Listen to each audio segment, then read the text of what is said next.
Bienvenidos a una entrevista veraz muy distinta, porque el personaje es inusual, es un transformador.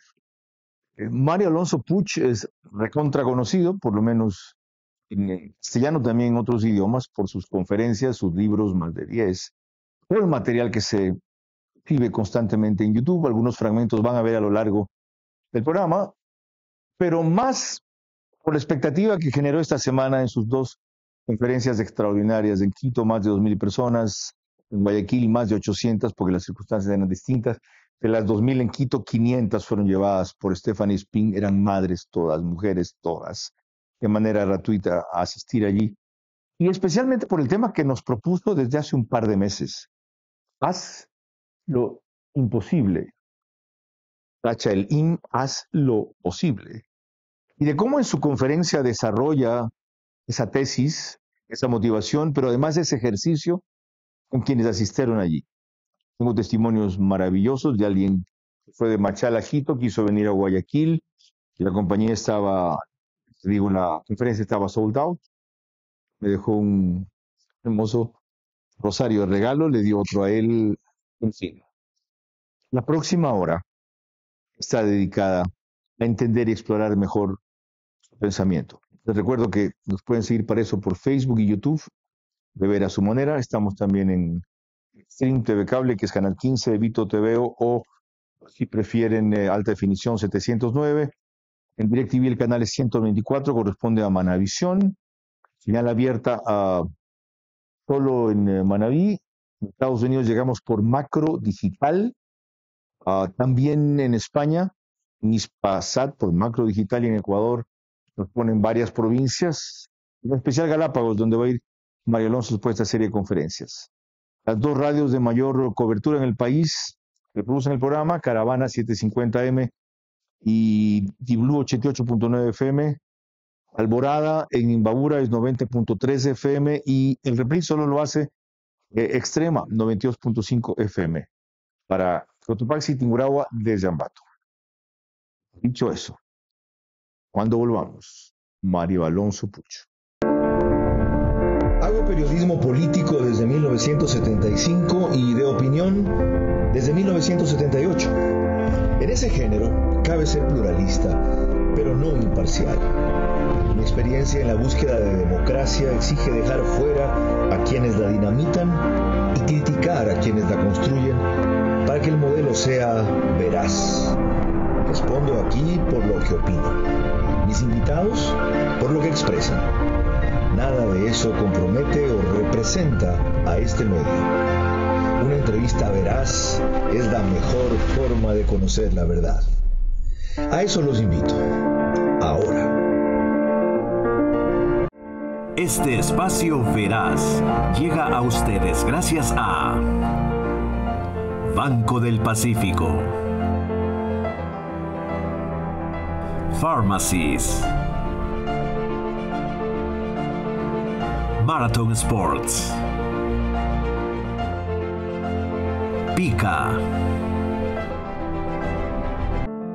Tempo Design, Almacenes La Ganga, Hoteles Oro Verde, Bankers Club.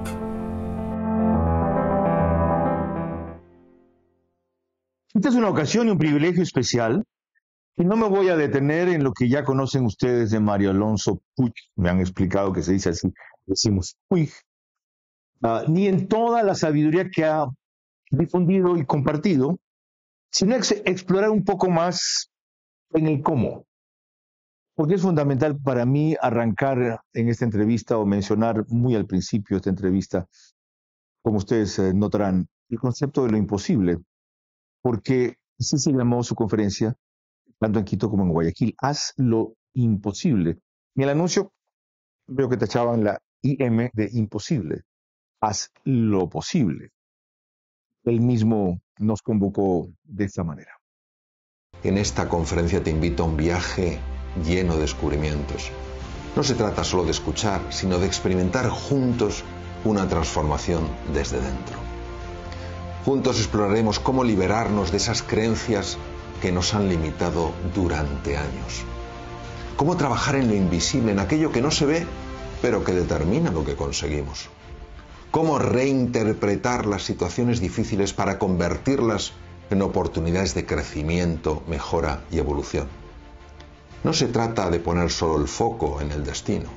Se trata sobre todo de aprender a caminar por un determinado camino, porque es en ese caminar donde iremos conectando con nuestro verdadero potencial, aprenderemos a desplegarlo y a hacerlo florecer. Fenomenal, te inspira algo muy profundo, muy de reflexión. Imperdible, lo volvería a repetir cada vez que él venga.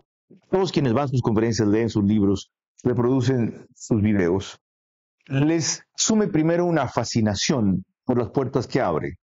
Y de lo que he hablado, muchos de ellos una frustración porque los efectos no son inmediatos. Mario Alonso, gracias por venir al Ecuador, por todo lo que nos has dado y sigues repartiendo. Y para que esa siembra sea más útil, empecemos definiendo qué es lo imposible. La conferencia se llama Haz lo posible, echando el IM. ¿Qué es lo imposible? Es desafiante definir qué es lo imposible, porque todo lo que tenemos que es objetivo tiene un componente subjetivo. Hay muchas personas que creen que objetivamente algo es imposible y eso lo ven así porque subjetivamente lo hacen imposible. Lo imposible no es lo absurdo. Lo absurdo es aquello que repele a la razón. Es absurdo que yo piense que moviendo mis orejas puedo volar. Repele a mi razón. Lo imposible no es algo que repele a la razón, sino que la sobrepasa. Y para eso tú propones abordar el cerebro como una herramienta e instrumento de viaje de otra manera. ¿Cuál? Hay dos visiones fundamentalmente distintas, yo diría que radicalmente distintas, de entender la conexión entre el cerebro y la mente. Hay una serie de neurocientíficos muy reconocidos y los que yo siento aprecio y respeto, consideran que la mente es un producto del cerebro. Es decir, la actividad neuronal daría como producto los pensamientos, los sentimientos y las emociones.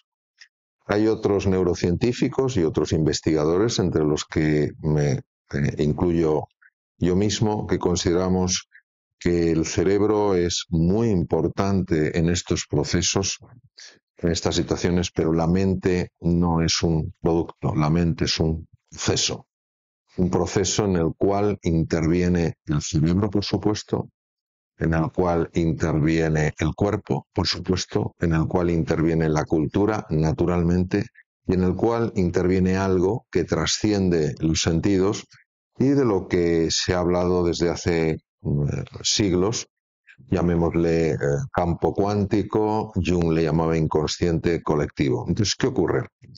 Cuando uno cree que toda la actividad mental procede del cerebro, no está utilizando una serie de recursos que van más allá de la neurociencia. Hoy sabemos perfectamente que el cuerpo tiene sabiduría, sabemos perfectamente que el tubo digestivo es capaz de procesar información de extraordinaria complejidad. Se sabe que el corazón, aparte de ser una bomba que moviliza la sangre, tiene la capacidad de afectar a la actividad cerebral y a la actividad del cuerpo entero, no ya llevando sangre, sino influyendo en liberación de determinadas hormonas. ¿Esto qué quiere decir? Muchas veces cuando nosotros exploramos nuestras habilidades cognitivas, decimos, no, yo es que a mí me falta capacidad, no tengo suficiente memoria, y no se entiende que la mente necesita del cerebro, pero la mente es mucho más que el cerebro. Esto parte por reeducarnos entonces. Por reeducarnos y por reconceptualizar al ser humano como es un cambio de paradigma, es un cambio de paradigma. Y te voy a poner otro ejemplo muy sencillo, Carlos. Si yo te digo, ¿en qué órgano piensas cuando hablamos de respiración? ¿Tú qué me dirías? Pulmones. Pulmones. Ahora, si yo te pregunto, ¿los pulmones son lo único que intervienen en la respiración? Claro que no. Claro que no. Cada célula respira. La célula toma oxígeno y elimina CO2. ¿Qué quiere decir? Que la respiración necesita los pulmones, pero no se puede explicar solo a través de los pulmones. Entonces, ¿qué ocurre? Que hay un paradigma, es un paradigma muy estricto, muy mediado por la mente analítica, donde todo se quiere explicar en base a la materia, en este caso algo que trasciende la materia, como es la mente, con los pensamientos, los sentimientos y las emociones, se quiere convertir en un producto exclusivo de la actividad cerebral. Y hay otro paradigma que afortunadamente es el que se está desplegando cada vez más, donde entendemos que los procesos mentales necesitan del cerebro, pero no emergen del cerebro. Para volver al principio, entonces, para que alguien sea capaz de hacer lo imposible, debe primero entender lo que acabas de explicar, y segundo, creer en eso. ¿Cómo hacemos para que se lo crean? Me lo dijo este señor, lo ha vivido, que era médico, que ahora es un transformador espiritual, como sea que te quieran conceptualizar. Yo creo que todas las categorías te quedan cortas. ¿Cómo hace para creérselo una persona? Pues es una pregunta fascinante que yo empecé a hacerme hace tiempo. Ajá. ¿Cómo cambia uno lo que cree? No ya cómo se cree algo nuevo, sino cómo se dejan de creer cosas que se han mantenido estables durante mucho tiempo. Tú sabes perfectamente, Carlos, que hace 500 años el mundo en su conjunto creía que la Tierra era plana y tras el horizonte había un precipicio y no. También sabes que cuando miraban al Sol veían que el Sol se movía y entonces toda la teoría geocéntrica era que el Sol se mueve, la Tierra está quieta. Hasta que nos dimos cuenta, gracias a esos locos que rompen los límites, que más allá de la línea del horizonte no había un vacío, sino un continente maravilloso. En tu caso concreto, ¿cómo te diste cuenta? ¿Cuál fue el disparador, el momento? Las creencias yo las he cambiado fundamentalmente a través de 3 sistemas. El primero a través de la reflexión. Es algo más que el pensar. Reflexión es un pensar que va precedido del silencio. Reflexión es un pensamiento automático, sí, señor. No es nada nuevo. En segundo lugar, a través de vivencias que he tenido, de vivencias donde ha chocado. Ya como médico, cuando ejercías, por supuesto, la cirugía. Por supuesto, y estudiando medicina. Y estudiando medicina. Donde ha chocado la realidad con el mapa que yo tenía de ella. Ajá. ¿De qué manera? ¿Un ejemplo? ¿Un caso? Pues, por ejemplo, recuerdo una situación en la que yo me enfrentaba a un examen de una asignatura que a mí me espantaba, que era la ginecología. No porque sea una asignatura espantosa, es una asignatura preciosa. Tuve unos profesores muy mejorables. Y tú sabes, Carlos, que muchas veces el amor a una asignatura depende del amor a un profesor. Sí, claro. Entonces, no tuvimos fortuna con los profesores y yo, la verdad es que fui relegando el estudio de la ginecología porque había otras cosas que me interesaban mucho más porque tenía, entre otras cosas, profesores mejores. Hasta que llegó un momento en el que me encontraba a 4 días del examen.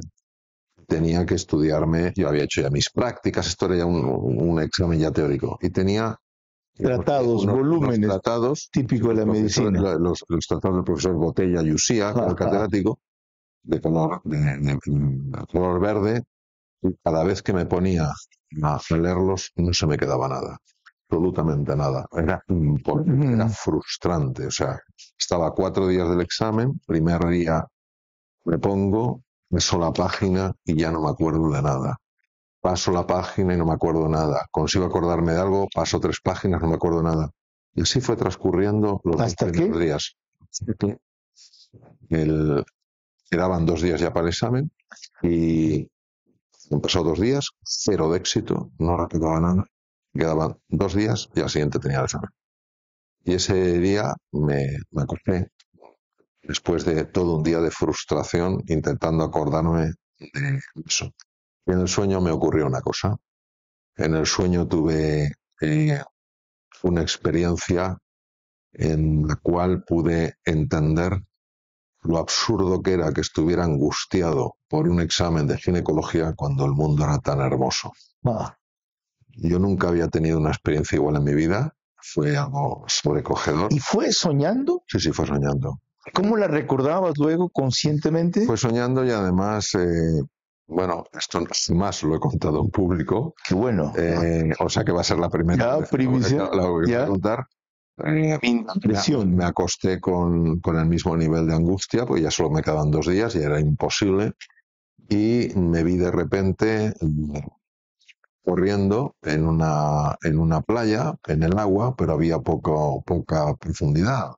Y empecé y me caí, entonces me quedé mirando, o sea, me volteé, me caí, me volteé y vi un paisaje maravilloso. Y en medio del paisaje escuché una voz que fue: ¿cómo es posible que estés tan angustiado por un examen de ginecología cuando el mundo es tan hermoso? Eso es lo que recuerdo. Qué formidable lección. Me levanté y yo era otro. Nunca había experimentado algo igual. Tenía memoria fotográfica. Hacía así y la página se me quedaba. Así y la página se me quedaba. Así y así. O sea, los 2 tomos eran fácilmente 1000 páginas o algo así. En total, los 2 tomos. Yo recuerdo, yo estudiaba en la cocina de mi casa porque tenía una mesa más grande que el que yo tenía en mi cuarto. Recuerdo un momento en el que dije: esto que me está sucediendo es imposible. Fascinante. Pero está sucediendo, aprovechémoslo. ¿Cuál fue el tercer paso? Ese fue el segundo. El primero, silencio, que te lleva a la reflexión. El tercero, estamos averiguando cómo te sucedió esto a ti. ¿Cómo descubriste esto? El tercero, o sea, para mí una cosa muy importante para que se abriera ese portal que te conecta con algo más profundo, bueno, saqué una nota espectacular en el examen, para que se abra ese portal, fundamental no tirar la toalla. Yo tengo claro que no tiré la toalla. No rendirse. No me rendí. Yo, a pesar de que ya era imposible, porque me quedaban ya 2 días, y durante 2 días históricos que no había aprendido nada, que voy a aprender lo nuevo. No tiré la toalla. Estaba dispuesto a seguir los 2 días pegado a los libros, aunque no me quedara con nada. Y yo creo que eso es muy importante porque ahí se abre un espacio. Hemos empezado así esta entrevista con Mario Alonso Puig sobre haz lo imposible, cómo entendió, aprendió, se compenetró él en ese camino. Cuando volvamos, ¿cómo pueden hacer ustedes?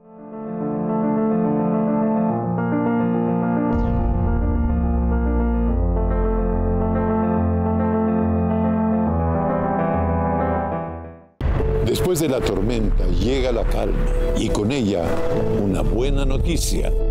Porque gracias al crédito Levántate Mi Pyme, reafirmamos lo que siempre hemos sido. Los que sí se levantan, los que sí abren sus negocios, los que siguen reactivando al país con cada venta y con cada esfuerzo. Porque a pesar de cualquier desastre natural, las pymes siempre encuentran la manera de levantarse. Gracias, mi pyme, por hacer crecer la esperanza. Gracias por siempre creer.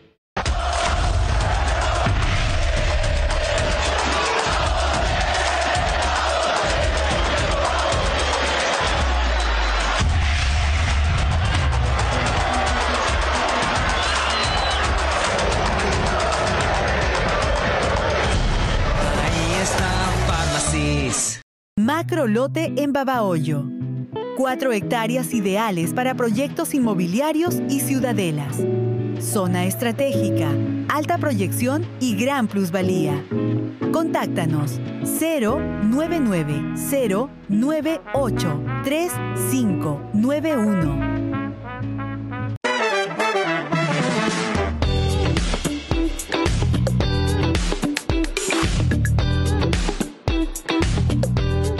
Hoteles Oro Verde, la Navidad que deseas sentir.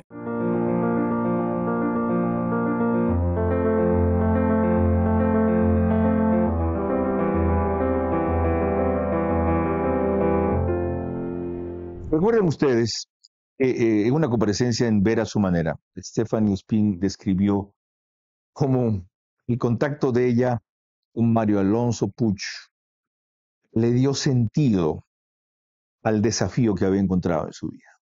Cuando tú me preguntabas en ese propósito, en ese sentido, cuánto él me ayudó, él me dijo, hay una cosa que yo sí creo que no te puede contar un diagnóstico, ya nadie, y es la sentencia que recibes, pero que solamente el amor cura.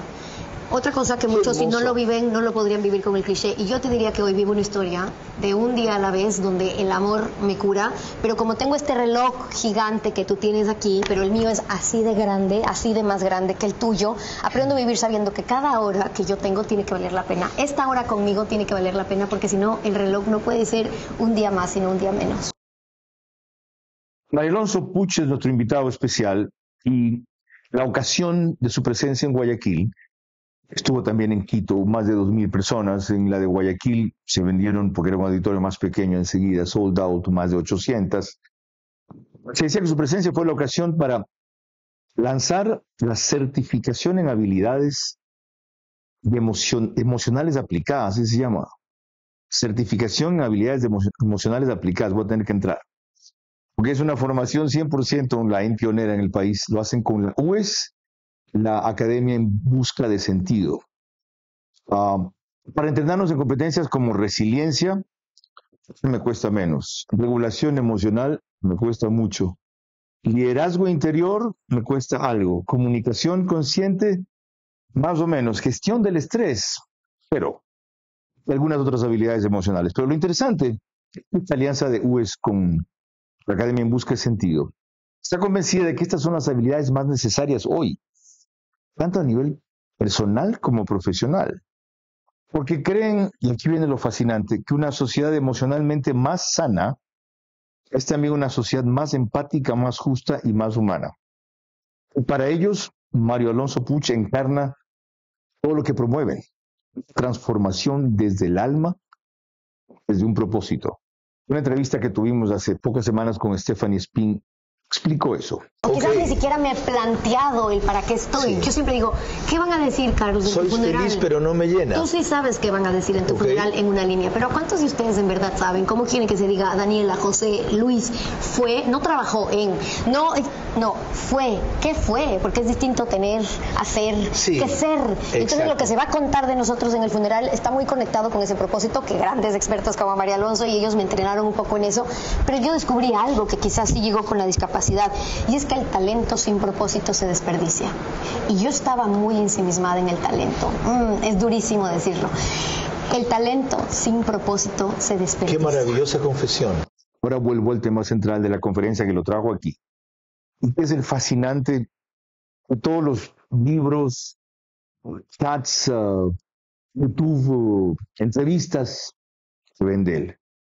Y a mí me ha seducido esta posibilidad de que pueda hacer lo imposible. Y él comenzó diciendo que, para empezar, lo imposible no es lo irracional. Lo imposible tampoco es lo mágico. ¿Cómo sé yo entonces, o cómo descubro que lo que yo creí imposible, empecé algo, como tú mencionabas, no es que bates las orejas y sales volando? Lo que creí algo imposible para mí, lo puedo hacer. Y tiene algo que ver con la edad. Son casi contemporáneos. La forma en la que sabes que algo que para ti era imposible se ha hecho posible es por lo que genera en ti. ¿Qué es lo que genera en ti? Sorpresa, asombro, sobrecogimiento y profunda gratitud. Porque no es algo esperable. Si fuera algo esperable, te alegrarías. No te generaría una sensación de asombro, tampoco de sobrecogimiento, ni de tanta gratitud. Estarías contento, pero tendrías tantísima gratitud. Esos son los frutos por los que se reconoce que lo imposible se ha hecho posible. Porque te quedas con la boca abierta. Dices, ¿y esto cómo ha sucedido? Y cuando se lo comentas a alguien, dices, esto no te lo vas a creer. No te vas a creer lo que me ha pasado. ¿Y cómo despierto eso? Tú dices que todos tenemos una luz interior, por ejemplo, que al rato que encendemos la luz, empezamos a ver el camino. ¿Cómo enciendo mi luz? Fíjate, Carlos, no hay que encender la luz siempre está encendida. Lo que hay que quitarse es el velo que tenemos delante de los ojos, que nos hace creer que estamos en una habitación a oscuras cuando la habitación está iluminada. Por tanto, no se trata de encender la luz, se trata de superar, trascender, ir más allá del velo. ¿Qué me pone el velo? ¿Qué es el velo? El velo lo describen hace ya miles de años la literatura sapiencial hindú, le llaman maya.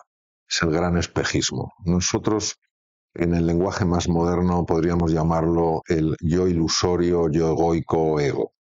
El velo es una interpretación de la realidad que llega a tener tanto peso que para nosotros tiene más valor que la propia realidad. Imagínate, para que nos podamos entender, ya que es un lenguaje que es un poquito escurridizo.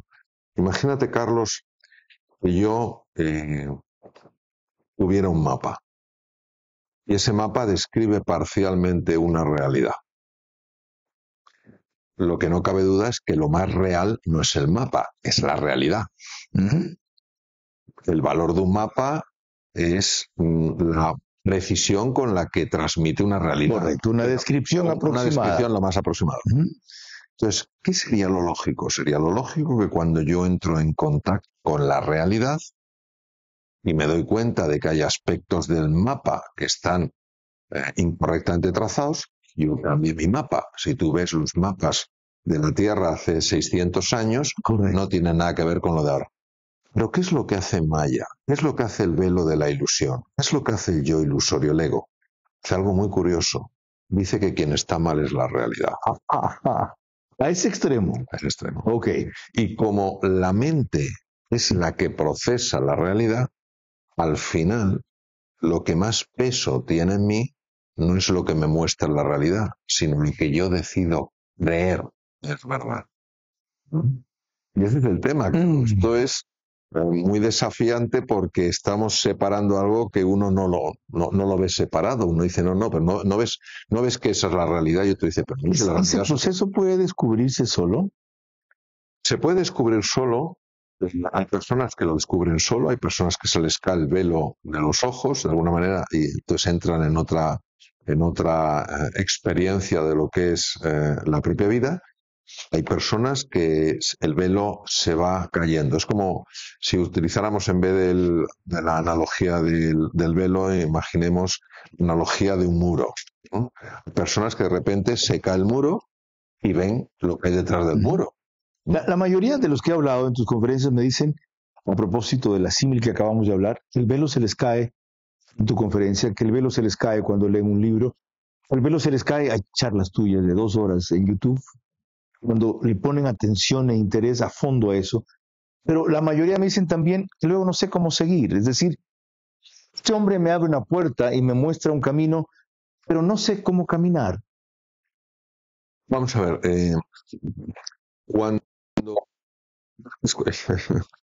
el velo se cae o el muro se cae, lo que a veces sucede es que ese velo ya no está o ese muro ha desaparecido. Pero ¿qué pasaría, Carlos, si ese velo o ese muro fueran muy insistentes y quisieran volver a reconstruirse? Entonces, ¿cómo evitas que eso suceda? Teniendo siempre presente que hay otra realidad.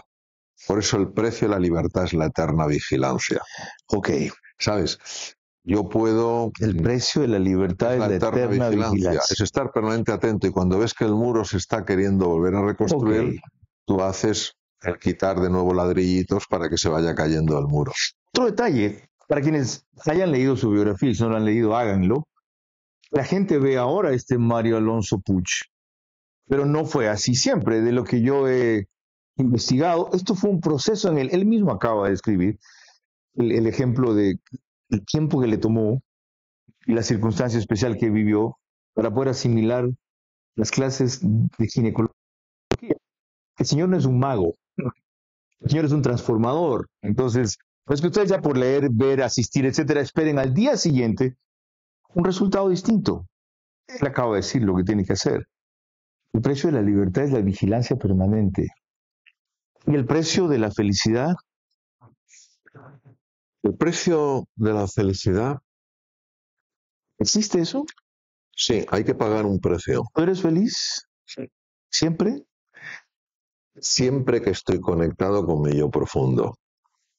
Cuando me desconecto con el yo profundo, puedo tener bienestar subjetivo, puedo estar cómodo, no experimento la felicidad. ¿Ha oído tu maravillosa esposa esa definición? O sea, no eres feliz cuando estás con ella, sino cuando estás con tu yo profundo.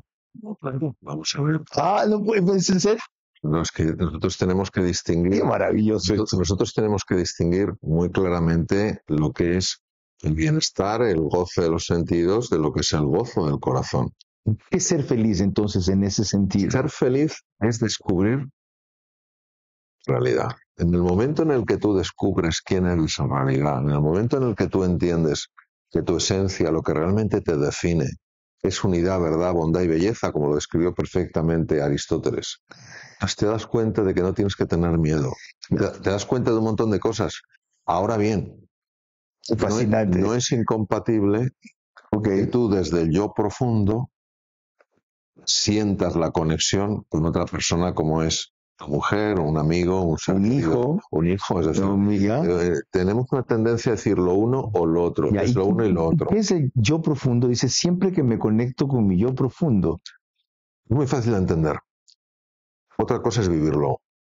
Carlos, tú imagínate que yo tengo 4 años y estoy en la playa. Esta hoja de papel es la arena en la playa, ¿vale? Y entonces yo tengo un palito y empiezo a hacer un dibujo.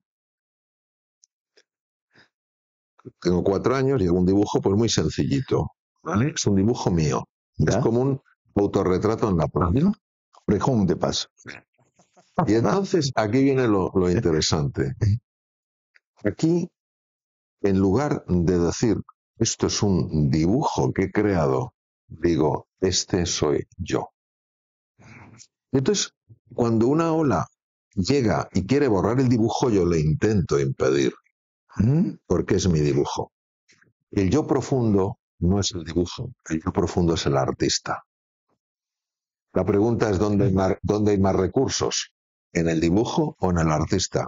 En el artista. Que lo puedes repetir las veces que quieras. Y puedes variarlo. Pero ¿qué ocurre si el artista se olvida de que es artista y se identifica con su dibujo? Esto se llama, en ontología, el yo superficial o yo ilusorio. Este soy yo.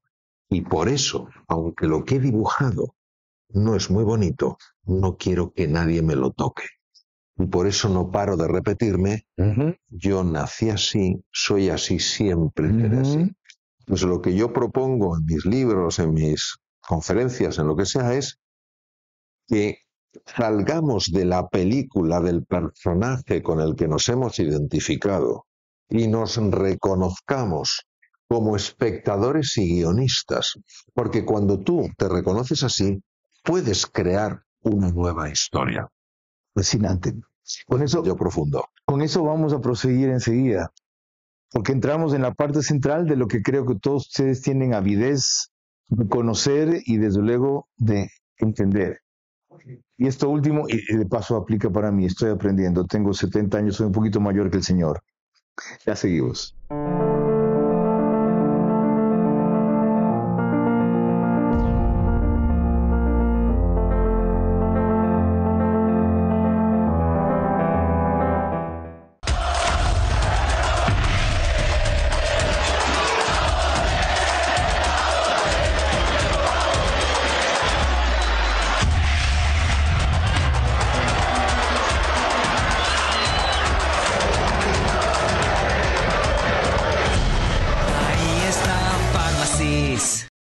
En Tempo Design, difiere hasta 12 meses sin intereses más 2 meses de gracia. Ahorra hasta un 50%. Visítanos en nuestros showrooms de Guayaquil, Quito y en tempodesign.com.es. Paso a paso de cómo encontrar tu par perfecto en segundos con Footscan. Paso 1. Retira tu calzado. Paso 2. Escaneo 3D de tus pies. Detecta patrones de caminata y tipo de pisada. Paso 3. Crea tu perfil. Personaliza tu deporte, hábitos, preferencias y molestias. Paso 4. Encuentra tu match perfecto. Recomendaciones según tu perfil y el stock real en tienda. Footscan. Maratón.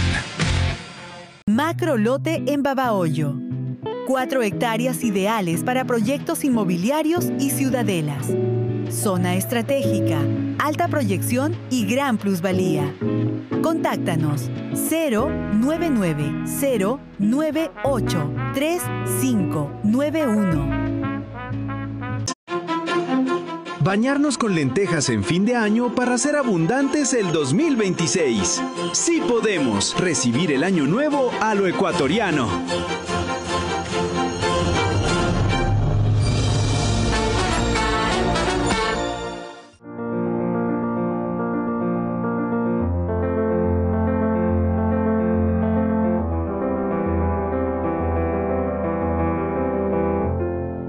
Este final de esta entrevista con Mario Alonso Puch, en la cual estamos explorando la forma de llegar a las metas que él nos propone con los caminos que él nos abre.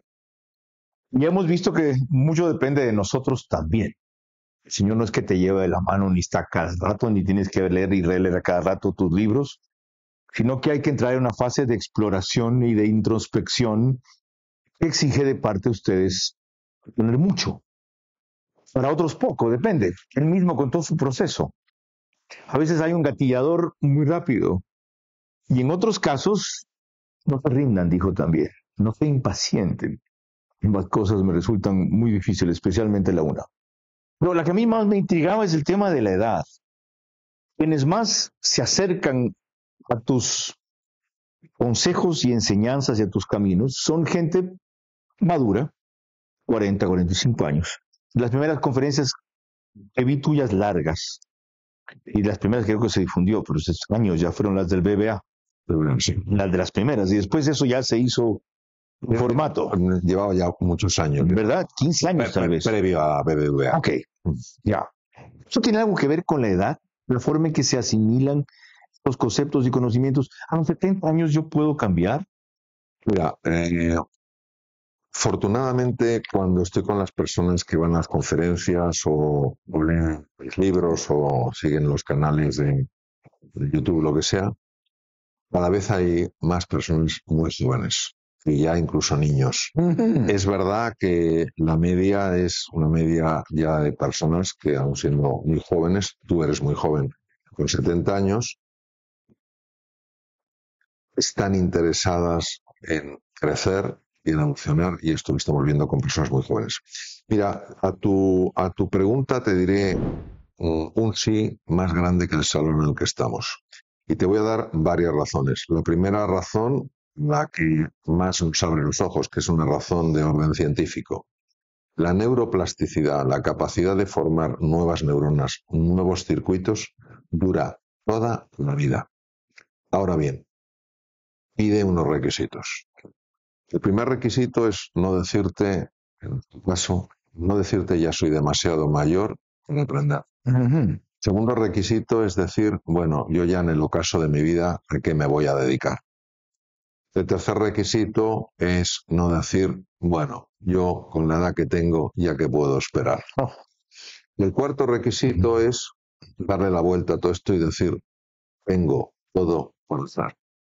Cuando eso sucede, eso genera un estado de ánimo, libera unos neurotransmisores en el cerebro, el más importante es BDNF, factor derivado del cerebro, factor creciente derivado del cerebro, que favorece que células madre que están en las cavidades cerebrales empiecen a desplazarse precisamente a la región donde el ser humano se reinventa, que son los hipocampos, por su forma de cabellito de mar. Y ahí es donde tú dices que uno puede empezar a esculpir su cerebro. Por supuesto. Nosotros esculpimos el cerebro a lo largo de toda nuestra vida. Y la primera persona en el mundo que lo intuyó, no podía mostrarlo, ganó el Premio Nobel de Medicina en 1906, don Santiago Ramón y Cajal. Ajá. Y dijo, todo ser humano, si se lo propone, puede ser escultor de su propio cerebro. Okay.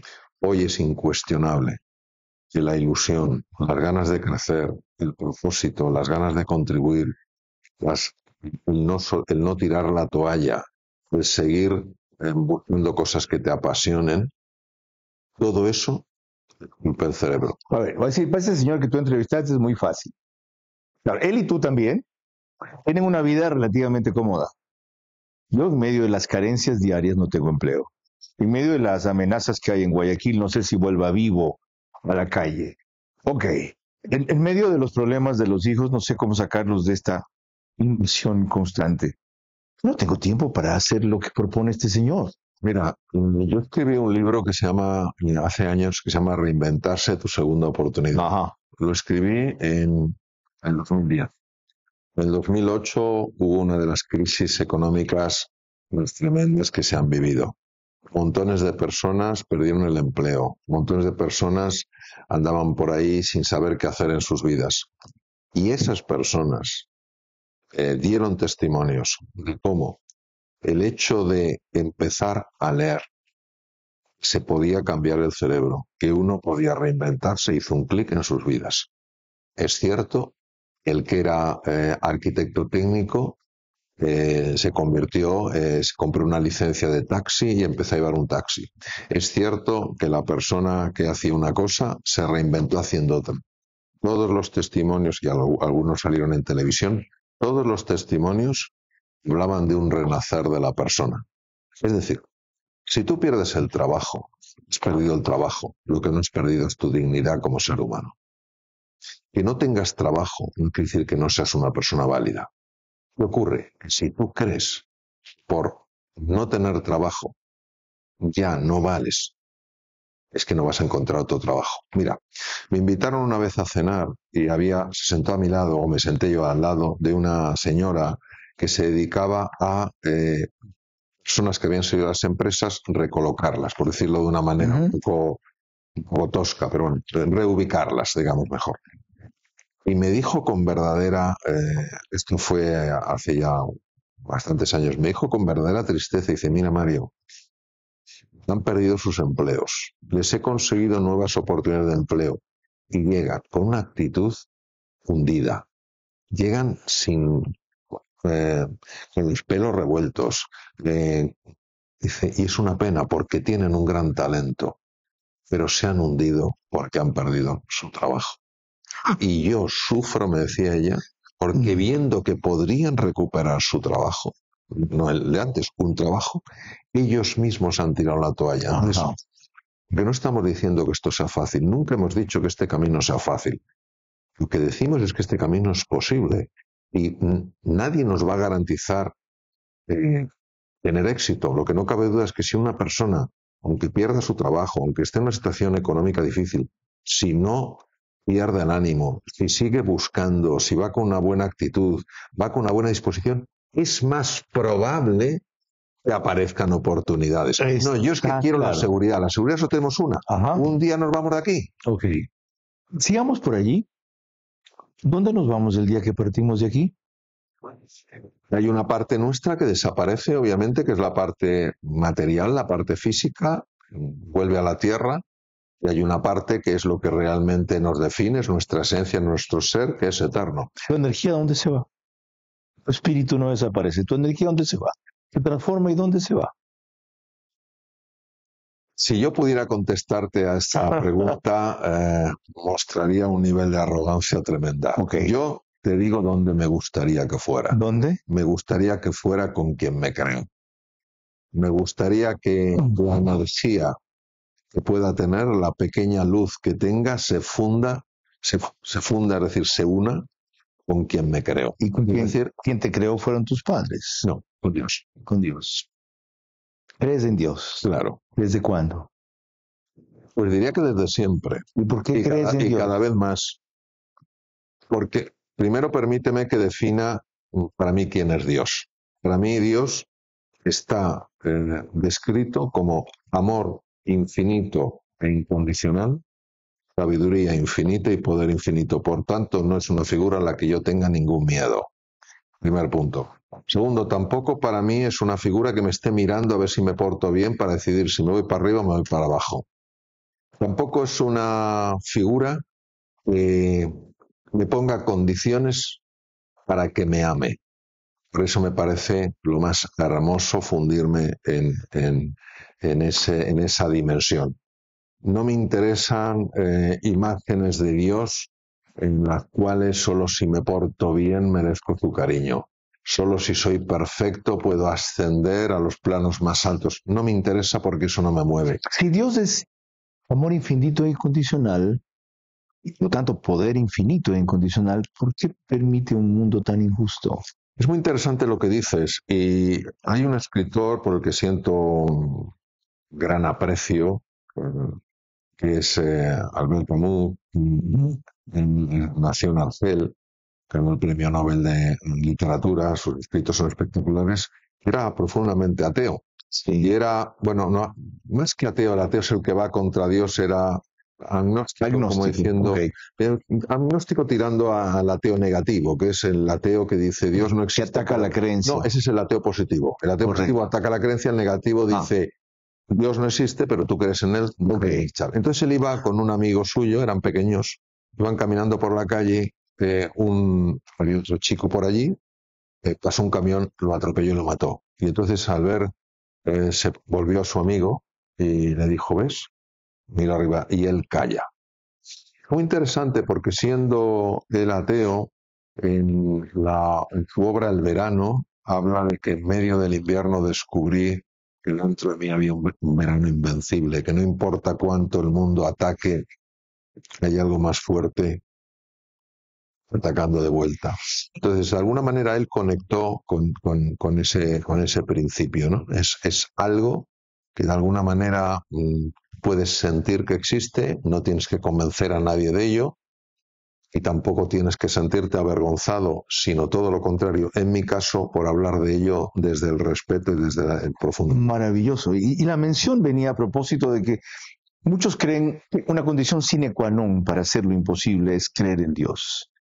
Es necesario creer en ese concepto como tú lo hayas definido o como yo lo tengo definido, que es muy parecido. ¿Sino igual? ¿Me permites que te cuente otra historia? Claro. Mira, había un señor que se llamaba Rowland Heiser, era un norteamericano, padecía una adicción tremenda al alcoholismo. Y había intentado por activa y por pasiva alguien, un psicólogo, psicoterapeuta, psiquiatra, le ayudara a quitarse su adicción. No lo consiguió ninguno. El señor Rowland Heiser era un hombre que tenía recursos y sabía que había un psicoterapeuta, un psicólogo analista, que se llamaba Carl Gustav Jung. Vivía en Zúrich. Y él lo conocía porque Freud y Jung fueron compañeros. Jung no fue nunca discípulo de Freud, fueron compañeros desde 1907 hasta 1914, en lo que por incompatibilidad en su pensamiento Jung decidió abandonar a Freud. Bien, entonces Jung había impactado tanto en los Estados Unidos por la profundidad de su conocimiento sobre las dinámicas de la mente. El señor Heiser decidió ir a verle a Zúrich. Entonces le visitó y Jung fue la única persona que consiguió quitarle la adicción. Pero hubo un problema y la adicción volvió. Y el señor Rowland Heiser volvió a visitar a Jung. Y Jung le dijo, mire, por lo que conocemos de Jung, no era un prepotente ni un arrogante, era un hombre muy cercano. Le dijo, mire, es muy difícil que si yo no he conseguido que la adicción no vuelva, usted encuentre a otro psicoterapeuta que lo consiga. Y le dijo lo siguiente, lo único que creo que le va a funcionar es una curación espiritual. Ríndase, pero no el rendir que usamos en español, no, me rindo, sino el surrender. Correcto. Es la rendición. Entregarse. Admitir que hay algo superior. Entréguese a eso. El señor Heiser se curó por completo la adicción. Es más, él habló, y hay una carta que sí lo certifica, con los dos creadores de Alcohólicos Anónimos. Fascinante. Cuando uno lee los 12 pasos de Alcohólicos Anónimos, porque a mí me interesa mucho todo lo que implica la mente humana, en todos ellos está presente ese surrender, esa rendición, algo que nos trasciende. Lo cual les generó muchos problemas en las asociaciones que tenían en los Estados Unidos, porque ellos querían decir Dios. Ríndete a Dios, en el sentido de no de sometimiento, sino de surrender. ¿Por qué? También hay que entenderlo. Porque cuando se habla de la palabra Dios, hay personas que han tenido muy malas experiencias.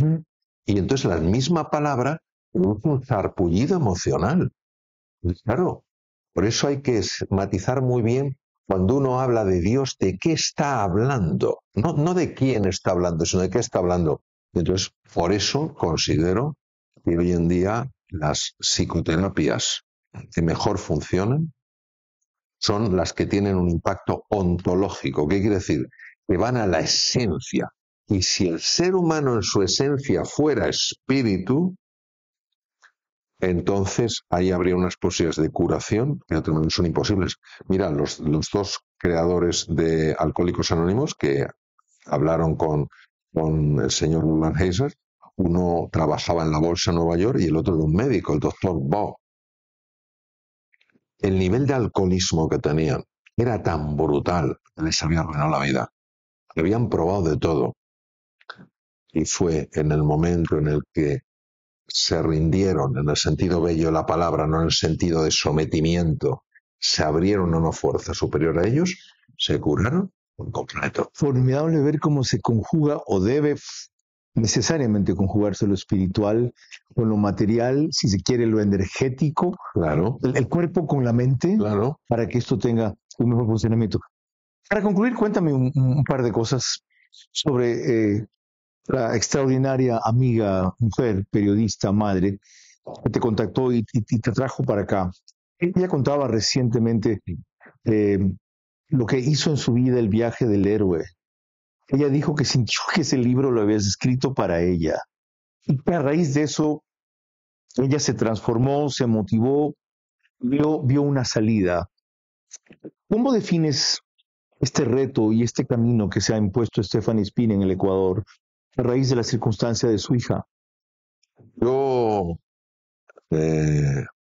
considero que Stephanie Spin es un ángel en la tierra.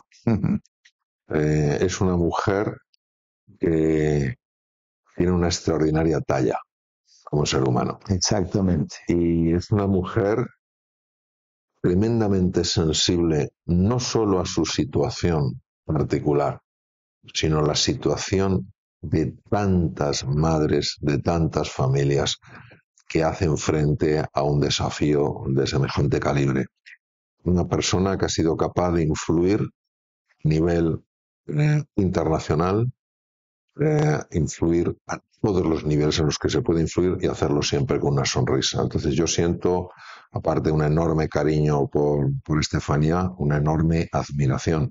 Y yo creo que ella manda un mensaje fantástico al mundo, y es cómo, haciendo frente a un desafío tan importante, en lugar de caer en la frustración, de caer en la sensación de miedo, en la sensación de impotencia, ella lo transforma en crecimiento, en transformación, en ayuda social, en colaboración. Es decir, es como la piedra filosofal, ¿no? La piedra filosofal decían que era capaz en la época medieval, en la alquimia medieval, de convertir el plomo en oro, de convertir una situación que es muy difícil en oro puro, ¿no? Y por eso me parece que es un ejemplo para todos de cómo ante mares bravíos, tormentas que muchas veces podrían generarnos pánico, se puede avanzar con claridad, con serenidad, con paz interior y con confianza, y generar un impacto absolutamente extraordinario, no solo en la propia vida, sino en la vida de muchísimas personas. Gracias a ti y gracias a ella por habernos puesto a este señor tan a la mano, tan cerca, porque accesible siempre ha estado por los distintos medios electrónicos ahora, y por esa inspiración es su vida también descrita por Mario Alonso Puch ahora. Esta conversación tan fugaz, si quieren, tan distinta también, les sirva a ustedes como el inicio para emprender en ese viaje del héroe, para abrir las puertas, él se las acaba de mostrar en otros casos y están abiertas para caminar por el sendero que nos pone y para entender el fondo que hay en su conferencia, que nada es imposible si ustedes se los proponen en las condiciones en que él lo acaba de limitar. Este no es un encantador de serpientes más, no es el super coach que se conoce en castellano, no es el gran conferencista que todos van a celebrar. Este es un ser humano mucho más profundo y trascendente, como sus enseñanzas se los acaban de comunicar. Aprovéchenlo, síganlo, estúdienlo, cuestiónenlo también entiéndanlo sobre todo. Porque en estas circunstancias complejas como las que vivimos ahora, especialmente en el Ecuador, y a propósito de la mención que hizo un rato de la inseguridad del empleo, hay todavía otro mundo que descubrir y ver más allá del que nos puede atormentar todos los días. Si ustedes son capaces de distinguirlo, son capaces de controlarlo. Pero espero que me diga algo cuando vuelva. Estoy a tiempo. ¿Estoy a tiempo? Ya seguimos.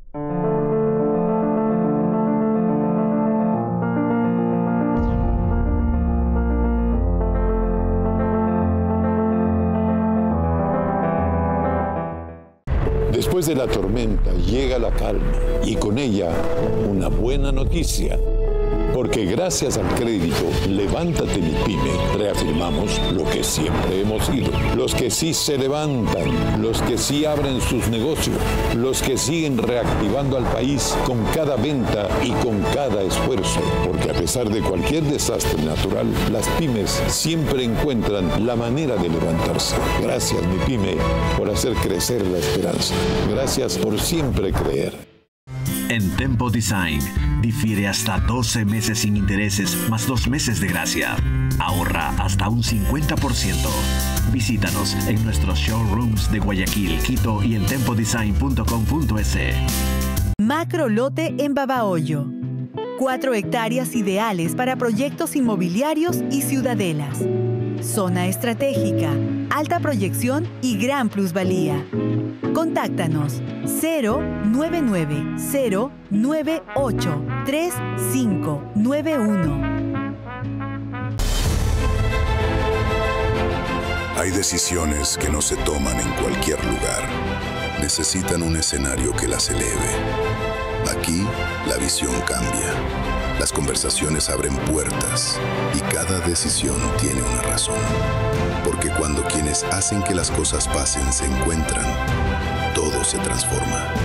Desde la estrategia hasta el bienestar, desde la conexión hasta el legado. En estos espacios no solo se piensa, se decide. Y esas decisiones mueven familias, mueven empresas, mueven ciudades. Únete a la comunidad que impulsa al país. Bienvenido a Bankers Club, donde los líderes se conectan.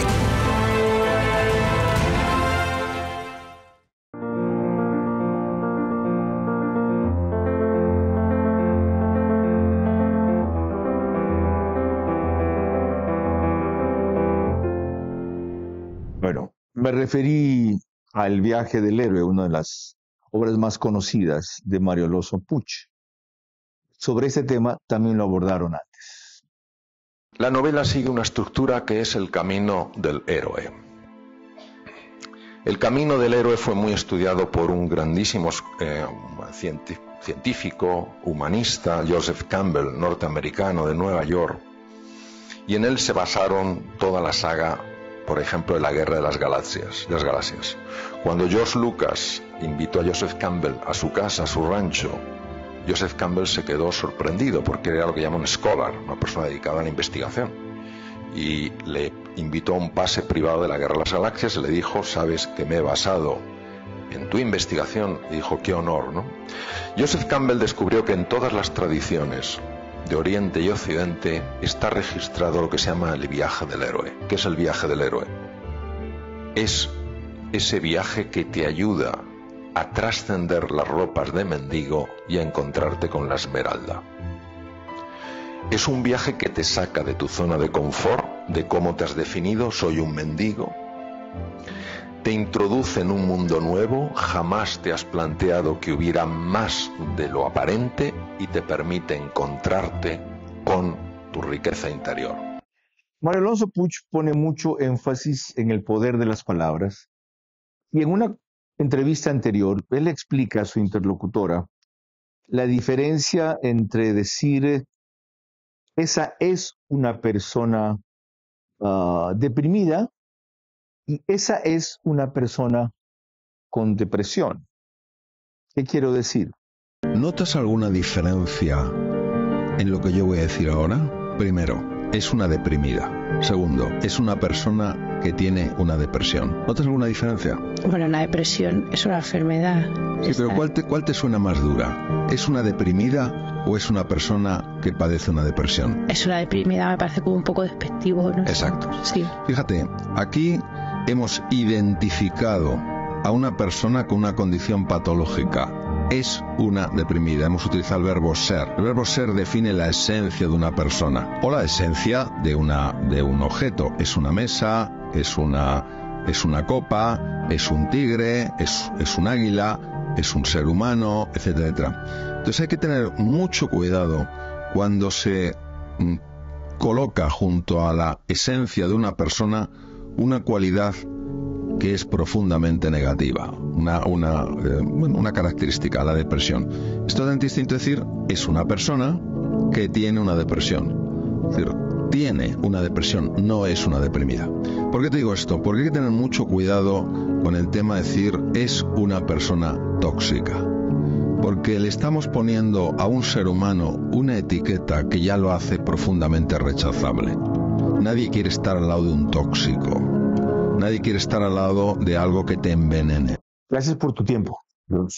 Ha sido un honor, la verdad. Para mí también. ¿Ya? Créeme que esta es una conversación que entrará dentro de una categoría para mí muy querida, que es la categoría de las conversaciones inolvidables. Dios quiere que vuelvas y sobre todo que disfrute Galápagos por primera vez, que tiene mucho que ver con lo que él es y ha hecho, la evolución de las especies y la regeneración de los seres que habitamos este planeta. Hasta la próxima entrevista verás el próximo sábado a las 22 horas.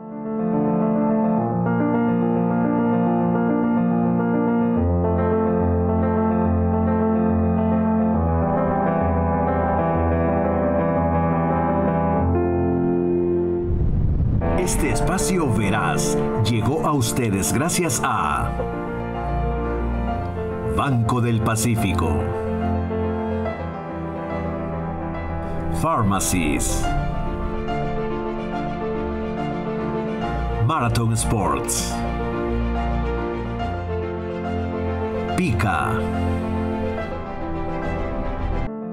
Tempo Design, Almacenes La Ganga,